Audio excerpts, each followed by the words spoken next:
Guys of a Certain Age is brought to you by no one. Absolutely no one. Except these dudes walking down memory lane. Now let's head to the studio to see what they misremember next. As the days are winding down, the podcast is winding up. It's Robbie Koblentz, Guys of a Certain Age, in studio with Art Shirley. And no Jay Reed. No Jay Reed. Jay Reed is parts unknown. I don't even know he knows we're recording today. He might know we're recording. He thought we were going to record on Friday. Yeah. Well, maybe he knows. Yeah. Now. Surprise. Yeah. You realize you'll have to write the. I know. I always think about that kind of afterwards. Do you need to take notes? Do it right here. Okay. In the phone. In the phone. So, all right. Sorry, Jay can't be with us. You know, I almost said we could do the second half of the show, just talk about Jay's replacements and see if he actually listened. Yeah. But we're not going to do that at all. So, but not this time. Well, hey, in top of the show last week we had Donna Cutting on, and thoughts and prayers to all those in the absolutely Western North Carolina, Eastern Tennessee, Western South Carolina, Northeast Georgia, that whole path. Oh man, unbelievable! Helene just did incredible damage. It's the President's the second largest death toll in the past 50 years or whatever since Katrina, I guess, right? I think it would be Katrina. Yeah. So, that's awful. Unbelievable. Mm-hmm. Have you spent any time in Nashville or the western part of North Carolina? I've gone through western North Carolina several times. Mostly what I'm doing is heading to the coast of North Carolina or to Winston-Salem. Yeah. So that's where I've been over there, or just going through on the way up somewhere else. But yeah, it's beautiful country over there. Yeah. But I have a coworker who has family in East Tennessee, and she's going to check on them next week and see how they're doing. She knows they're okay, but I know they've had a lot of property damage and that kind of stuff. And I've got a lot of friends that are in North Carolina. Most of them are in the eastern side of the state, but they have some connection, a lot of them, to the western side of the state. There was a camp that one of them used to go to that's just been... Junaluska? No, Junaluska is... Where's Junaluska? I think it's closer. I think it's on the eastern side. But Montreat, I think, is the name of this particular camp. Gotcha. And it was just devastated. I haven't checked on Junaluska. Maybe I need to check on that as well. Well, just unbelievable. Mm-hmm. And, Donna made it home. Her puppy dogs were safe. So that's good to hear, but it was a little bit of an adventure for her. So let's go into something, well, I was going to say happier, but not really. Not if I go first. Yeah, go ahead. I will go first. Celebrity that have passed away recently, or that we've come to find out about recently. One of them is Maggie Smith. Dame Maggie Smith passed away a few days ago as we record this. Of course, probably most well known now for playing the Dowager on Downton Abbey. Yeah. And just a brilliant job doing that. Stole the show. Yeah, absolutely stole the show. She was the reason to watch, and there were a lot of reasons to watch that show, but she was definitely the main reason to watch. She also, of course, is known as Professor McGonagall in the Harry Potter series of movies that came out, played that role from the beginning through the end, and was just a huge part of that movie, and the tributes that are coming in from the actors, especially the younger ones that were so impressed by her and just felt such an attachment to her. One of my favorite movies that she was ever in was Murder by Death, which was a Neil Simon play. It sounds like a Neil Simon. Yeah. It was a send-up of several different detectives from movies, including Sam Spade and Nick and Nora Charles, who were from the Thin Man series, and they played. She and David Niven played the parody versions of those, and it was just great. It's a funny movie. Her career spanned decades. I mean, it did. I'm trying to get early on her IMDb. Yeah. She was around in the 60s, and of course, I think she won maybe an Academy Award or two. I should have. If Jay had been here, we'd have more research on it, But yeah, she and even when she was playing Harry Potter, which has been years ago now, she talked about how everybody thought she was so much older than she actually was. She always had kind of an older look to her. Anyway, sorry to hear that she passed away. Did you realize she was in Clash of the Titans, the original? Oh, I forget about that. Yeah, she's Thetis. Yeah. So I think it's her. Isn't it her face that's superimposed on the statue and maybe something? so. Yeah. That's funny. Yeah. Sister Act. I didn't realize she was. Sister Act. Yeah, people had talked about loving her in Sister Act. Yeah, and All the King's Men. That's a different David Copperfield, of course, but yeah, Gosford Park. So she just a wide span career, and it seemed like the older she got, the more famous she got. And more recognizable, I guess. Yeah, she genuinely loved what she did. Yeah, I mean, that's what I've seen. People will talk about how do you deal with the long days and all this kind of stuff. She said she just loved it. This is what she wanted to do, and was blessed to be able to do it. Our other celebrity that has passed away that we'll mention, there have been several recently, but the other one we'll mention is John Amos, who I think. Best known for the father, James, in Good Times. Good Times. That's right. Dynamite. Also played the adult Kunta Kinte in the original Roots series. But for our genre, he was also in Beastmaster, the Mark Singer movie. And he was one of the characters in that, which was just a really bizarre thing to see him. And after knowing him as the father, he's in Coming to America, plays the father of the woman that Eddie Murphy's character is interested in, Mr. McDougal, I think, or whatever, had like a McDougal's restaurant that was modeled after McDonald's. Yeah. And there's been a lot of stuff. He was in Die Hard 2. Do you remember? Oh, yes, he sure was.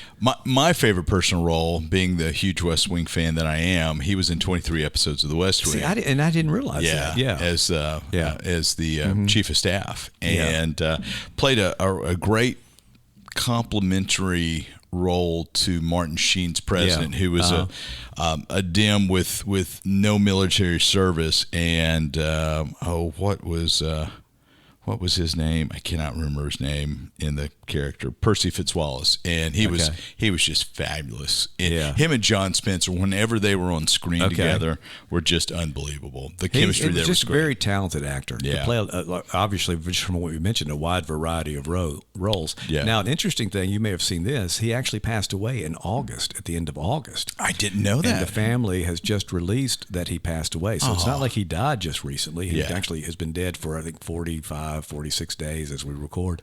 And one of his daughters, apparently, who must have been estranged from him, only found out when the rest of the world found out. She didn't know.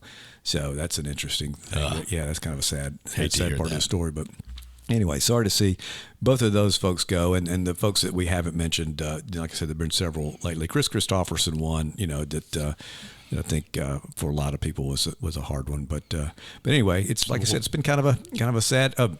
Pete Rose, we forgot about Pete Rose. Charlie Hustle. This could turn into the celebrity, the obit show. Yeah, the obit show. Yeah. So we'll move on. Well, no, but Pete Rose in the Hall of Fame or not? In the Hall of Fame, absolutely. Yeah, absolutely. I think I just don't see there's any question. Yes, I understand he's been banned from baseball, but his accomplishments occurred before.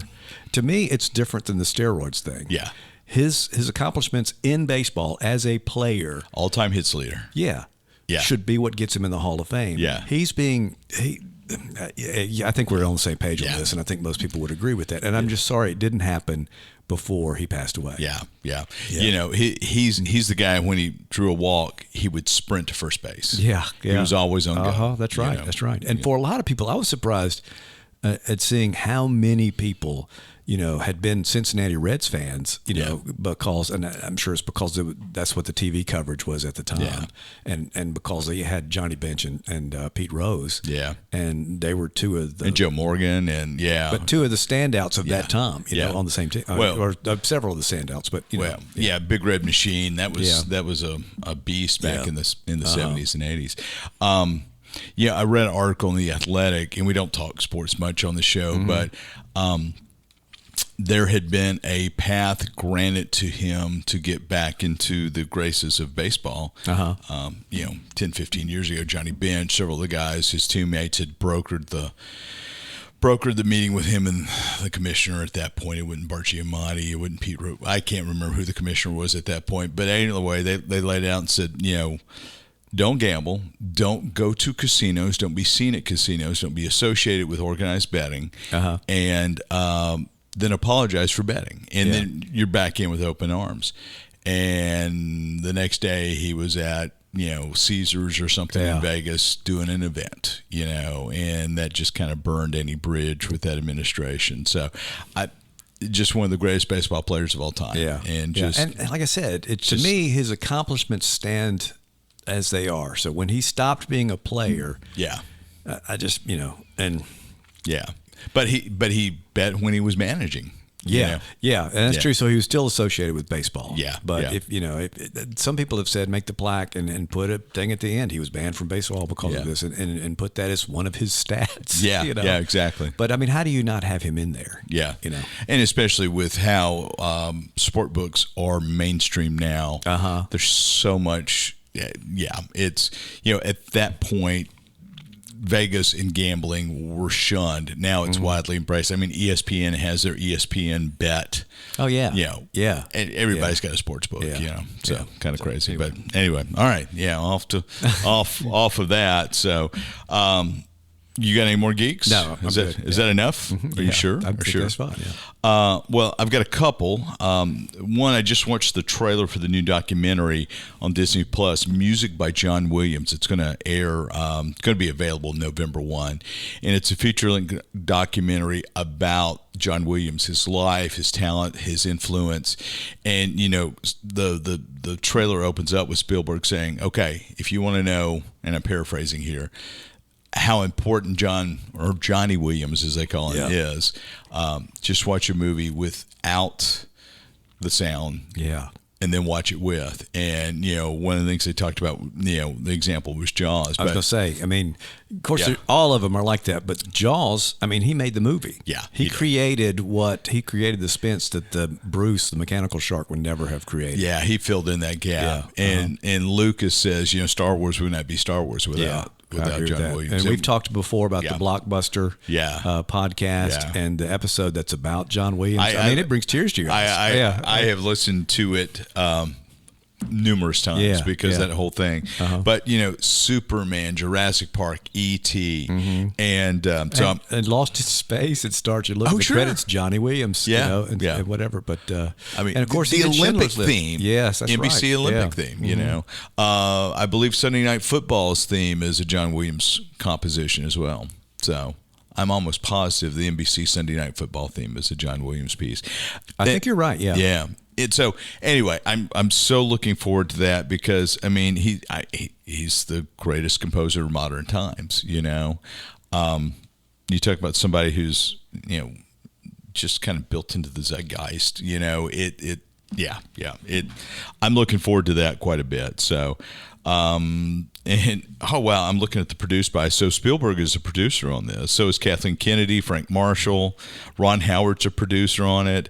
So all these folks Brian Grazer, all these folks who owe John Williams a lot of money because of the money he made them are on it. So that's going to be fun. And then, we talked about making this a show, and we might do it in the future. But this last week, the U.S. Trademark Office canceled the superhero trademarks jointly owned by Marvel and DC. Yeah. Which always kind of struck me as weird that they could have that word trademark, but it's because it's been a part of our language for so long that you think, oh, it should have always been around, but it has been, or when it came about, they realized right off the bat that they should. I'm quoting from one of the releases, one of the articles about it. Though the two companies are rivals, Marvel and DC jointly own 4 federal trademarks covering the terms superhero, 2 words, each capitalized, and superheroes, the plural of. Per the Reuters report, it says the oldest of which dates back to 1967. So, apparently the term superhero appeared in a 1917 newspaper report about people going above and beyond to do good deeds. And 1970 or 17? 17. Okay, 17. Wow, that's what you did say. They trademarked it 50 years later, and here we are. They're like, nope. You can't do it anymore. So that's not a time thing. That's actually just a decision that's been made. Not like a copyright expiration or a patent expiration. Yeah, they just figured, hey, look, this is public domain type of term now. Yeah. The challenge came from a London-based creator, the S.J. Reichel, who created the Super Babies comic. Marvel and DC attempted to block Reichel's attempts to promote his comics, and then they sued to have the trademark overturned. So, yeah. Wow. I mean, that doesn't usually happen. Usually Yeah. it's not the little guy that wins on those Yeah. things. So in May, Super Babies petitioned the office to cancel the superhero marks. It argued that Marvel and DC cannot claim ownership over an entire genre. So, boom. Now, you got to wonder if this had been 15 years ago, if anybody would have paid attention. Oh, right. But, the money that superheroes have made in movies and popular media and how front the consciousness is, I wonder how much that played a part in, So, but, yeah. So we should change the name of the podcast to Superheroes of a Certain Age. Absolutely. Yeah, there you go. Yeah. So we'll have to see what Jay says about that when he's back, if he ever comes back. So Yeah. anyway, all right, we're going to take a break. Our second segment, we've got a list of 10 science fiction movies that supposedly you can only watch in a movie theater. We're going to see what Art thinks about that. Okay. Up next. All right, today as we record, I came across a ScreenRant.com article, 10 sci-fi movies you must watch on a big screen to fully appreciate. And Art, do you hit Screen Rant much at all? Yeah. I probably not as much as I used to. It Yeah. seemed like I used to be on it all the time. Yeah, Screen Rant and IO9 are the two I hit. Yeah. Man, they have got to be using some version of AI to generate this stuff. And that may be part of the reason I haven't been on there as much, because so much of it is just, you can tell it's repetitive in the paragraphs and they stuff. put out so much content. I Yeah. mean, if you don't see it immediately, it gets blasted down the list. So, 10 movies that they say that you must see in a theater. And so my question for you is that true, and did you? Yes. So, Okay. all right. So, Is that true? And did I? did you? Okay. So, first one, which you might have, I didn't, 2001: A Space Odyssey. I did not see that in the theater. I didn't either. That was came out in 67? 68. 68, okay. But I've got to imagine I was 6. that the impact of that in the theater with the bone being thrown up, just the soundtrack, that had to be. Oh just yeah, I really, mean that was. I mean, you think about. I mean, you look at it. The effects still hold up so well. The look of the thing is still well. Now, granted, you have some '60s looking stuff. When you see some of the interactions of people before they're in space. Yeah. Or actually, when they're on the in space, but in the satellite rather than the space station. Yeah, space station. Yeah, I love that. That's part of it. Yeah. But so that has a very 60s feel to it. It does. But the stuff that takes place, on the spaceship and with all that is very cool. I think that would be a great. I would love to see it. I mean, if they did a second run of it, I'm sure probably 20th run of it at this point. But yeah, I'd love to see it in the theater. I'd love to see an IMAX remaster. Oh my gosh, yeah, that'd be great, wouldn't it? Mm-hmm. Number 9, Alphonse Cuarón's Gravity. Yes, saw that in the theater. I think I saw. Did we see it in the theater together? I can't remember if I saw that. I think I saw that with Becky, but I don't know. Maybe you and I saw it. I can't remember. Yeah. I saw it in the theater, and I completely agree with that because, when's the last time you saw Gravity? It's been a few years, and I've got it. I think I've even got it on Blu-ray with 3D on it. Yeah. Because it was a 3D release, if I remember correctly. I and I don't know if I watched it. I think I did watch it in 3D when I saw it in theaters. So I probably didn't do it because I would have avoided 3D like the plague. I recently rewatched it, and you should be able to stream it on Netflix now. Okay. And it's 11 years old at this point, but it still holds up. Oh yeah, yeah. I mean, the scene where everything kind of falls apart on the space station and the things whipping around, that's incredible. Yeah. I mean, that really is incredible stuff. But all of it, and you really got the sense. You got a real sense of being in space. Yeah. I mean, I thought it was good. I know that Not very much realistic. Yeah, we've all seen Neil deGrasse Tyson's thing on the rope or whatever that had George Clooney, and how that was completely not physics related at all. and the fact that you were manually changing whatchamacallit, going from the International Space Station to whatever the other thing was, and how impossible that would be without. Yeah.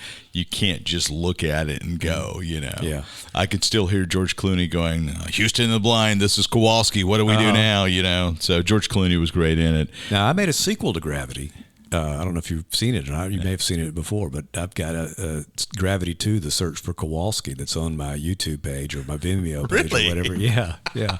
It's about a minute long, but we'll I'll have to share pull that up. I'll have to share that with you at some point. Yeah. Playing with a Cool. little green screen kind of stuff. Kowalski. Yeah. He's probably still out there somewhere. That's the premise of my sequel. Spoiler alert. Spoiler alert. So, that was 2013. I agree. Yeah, just you can't feel the impact of that without seeing it in the theater.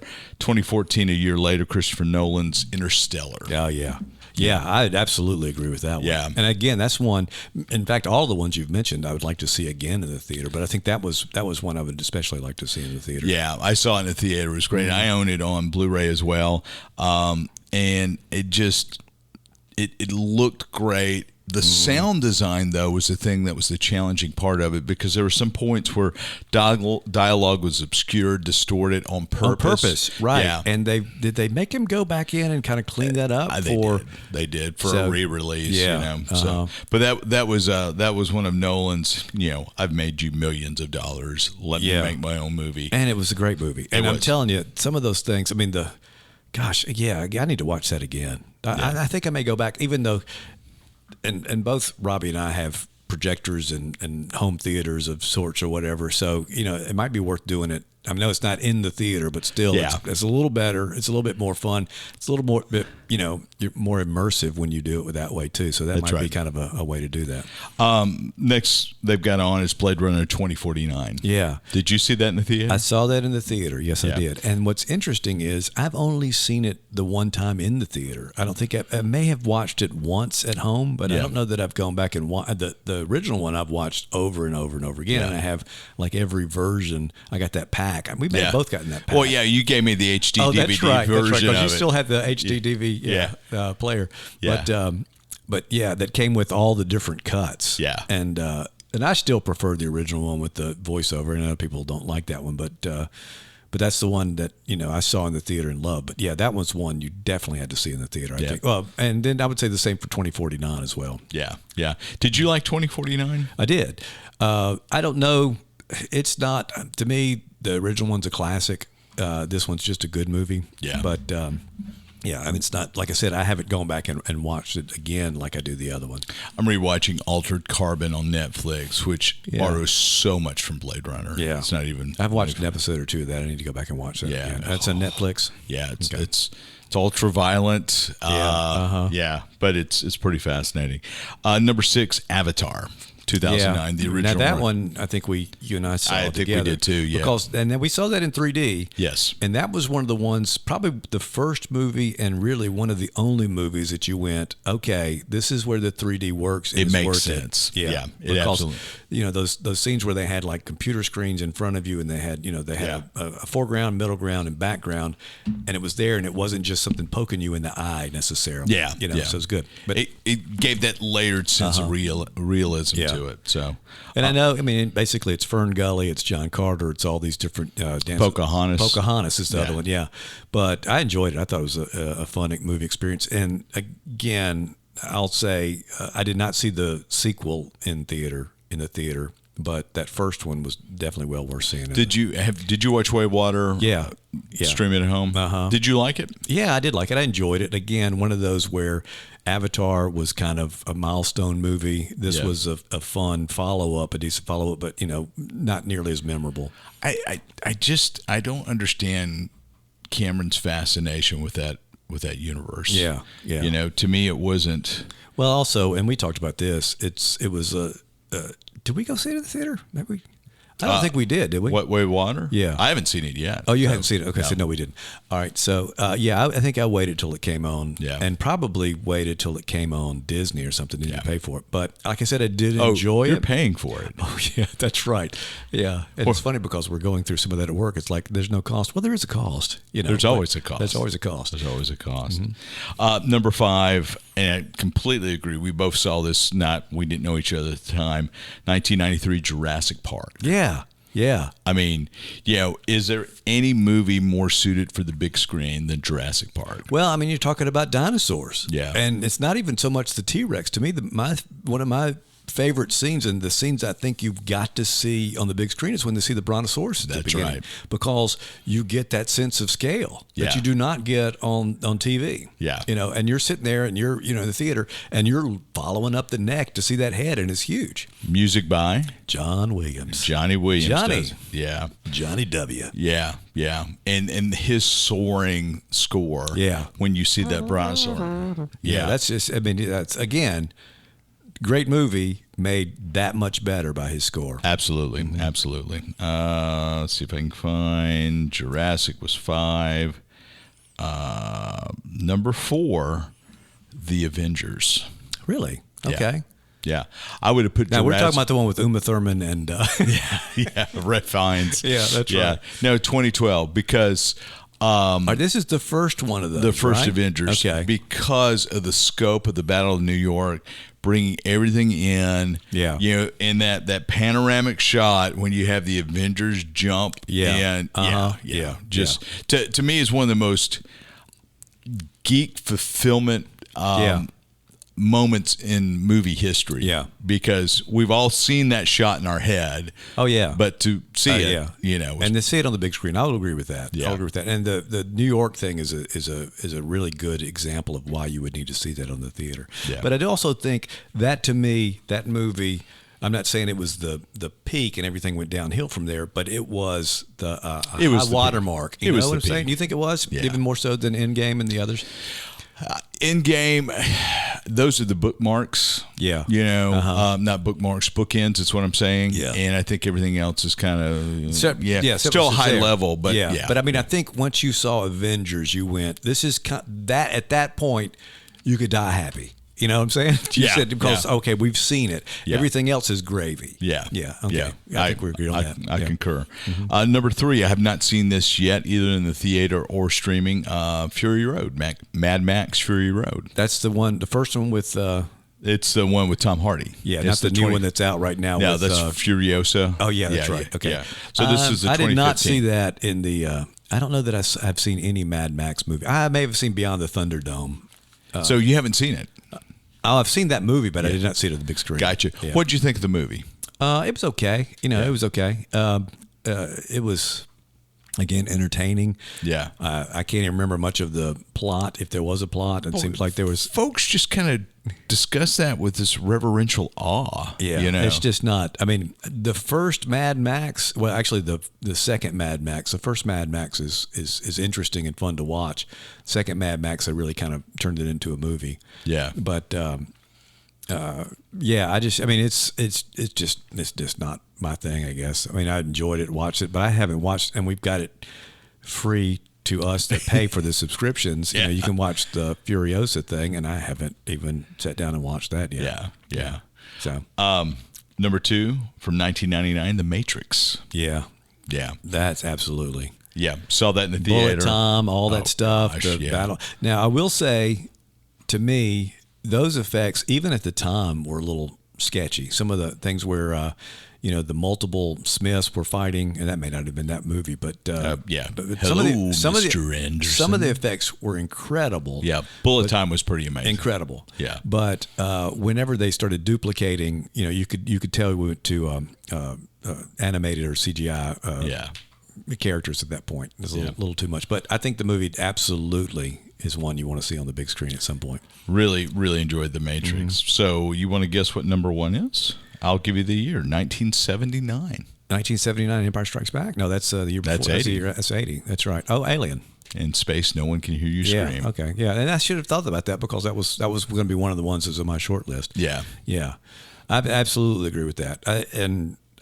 I think I'm right that I have seen every Alien movie on the big screen. Really? Yeah. Yeah, I guess you saw except for the Alien versus Predator stuff, but the stuff that the Aliens 1, 2, 3, 4. I saw all of those, and then the Prometheus and whatever the sequel to that was. Covenant. That was what. Okay, that was. And then Romulus. And then Romulus I just saw recently. Did you like Romulus? I did like Romulus a lot. It's probably my third favorite. Behind Alien and Aliens. Aliens, yeah. That's how we say it, isn't it? Yeah. Aliens. Aliens. Yeah. Yeah. But yeah, Alien, God, that's one. Is that Ridley Scott's greatest movie? He did Blade Runner as well. But I'm going to say, yeah. He did Gladiator. He did Gladiator, and that's probably his, in terms of for a lot of folks, that's his, greatest real movie. Yeah. But I think Alien is probably is his. Don't forget 1492, the Christopher Columbus biopic. Gosh, well now you got me rethinking. No, it flopped. No, I'm just kidding about 1492. Yeah. We should do a deep dive on Ridley Scott. Yeah, he would be a good one to do. He would be a good one to do. I mean, I worked for him for like a week. Oh, I'd forgotten that. Yeah, Ridley Scott and Associates, his production company was shooting a commercial in Waynesboro, Mississippi, and I was a PA. Oh, yeah, that's right. That's cool. So I got paid. Yeah, we definitely need to do Ridley Scott. Yeah, because there's some movies that you kind of forget that he did. Yeah, and some folks want to. Yeah, but Alien, I absolutely, I can't believe I didn't guess that. Yeah. And especially when you said 79, because I knew Empire was 80. Yeah, but yeah. Anyway, as we guys of a certain age do, we tend to forget sometimes. That's right. But Alien, yeah, absolutely. In space, no one can hear you scream, but they can sure hear you in the theater. Yeah, that's right. I remember, and it seems like seeing Alien and Aliens both, there was somebody behind me that had snuck beer in and was very vocal and loud, which just added to the experience. But that movie still holds up. Yeah. I mean, it really does. And Romulus did a good job of capturing the feel of the original two movies, really. Really? Yeah. I will probably watch Romulus when it streams, so I can fast forward through the gory parts. Yeah. That's what I've done with everything, with every Alien since Aliens. I saw Aliens in the theater, and because it was Cameron. Yeah. And but everything else, I'm like, I'm gonna watch and kind of go through. Covenant, I was. Yeah. That's what my son Will and I went to see Romulus, and he's seen all of the movies too.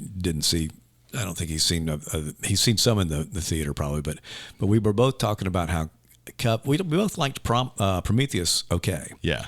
But I think we're right about this. Maybe he liked Covenant better than he liked Prometheus. I can't remember, but both of those were kind of offshoot kind of movies. They didn't have the same feel. I liked them. I enjoyed them for what they were, but I think both Alien, and I prefer Alien over Aliens, but it's a real close 1-2. And I think both of those are classics. But I do think Romulus kind of sits right there with them. But you get Bill Paxton going, game over, man, game over. Well, we've talked about this Paul Reiser, a bunch of times. Cameron was brilliant in that he decided, I'm going to go make a tonal shift from this, turn it into a military action movie instead of a horror movie, straight horror movie like Ridley Scott made it, and so it doesn't compete with it, but it complements it perfectly. And so that's why it's one of the best sequels ever. And again, a lot of people, and probably most people, prefer it to the first one just because of the action in it. And Bill Paxton was great. Paul Reiser, great, perfect jerk. I mean, just really, really, really played. And John Connor's dad from Terminator's in it. Yeah, so that's right. I forget Reese. That's his character's name. I can't remember the actor's name. I just saw his name, and I can't remember. I'm sorry, I'm drawing a blank on it. Cameron's one of those guys who he uses the same folks. Yeah, over and over. Yeah, because he's also Cameron did Abyss, right? Too. Yeah. So he's in that as well. Yeah.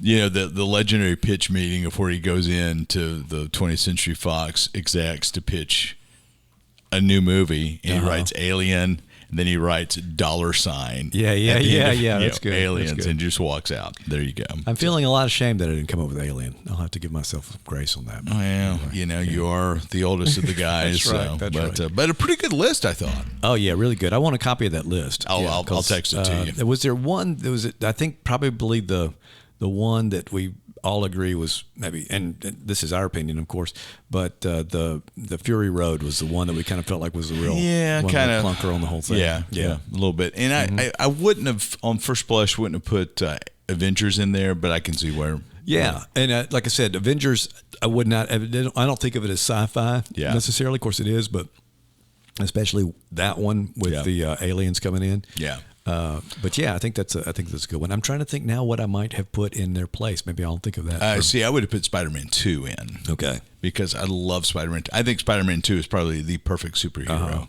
movie. So I love Spider-Man 2. the train, the subway, where he's fighting, Doc Ock, and So, and Star Wars is not on there. No Star Wars properties. On no Star Wars property, and gosh, I mean, you kind of need to see Star Wars in the theater. I think so. I mean, and every one of them, even the prequels. I mean, to me, the scene from, and I can never remember the prequels names, but the third Star Wars 3, where they start Revenge of the Sith, where they start with the battle scene and whatever. That's a cool scene to see on the big screen. Yeah. I just think of the Star Destroyer coming in Episode 4. There you see Leia's ship. Oh yeah. I mean, that's the Star Destroyer. I mean, that sold us on the movie within the first few minutes of the thing. And it's incredible. And you just think this is going, because you think it's about to stop. Yeah. And then it keeps going and going.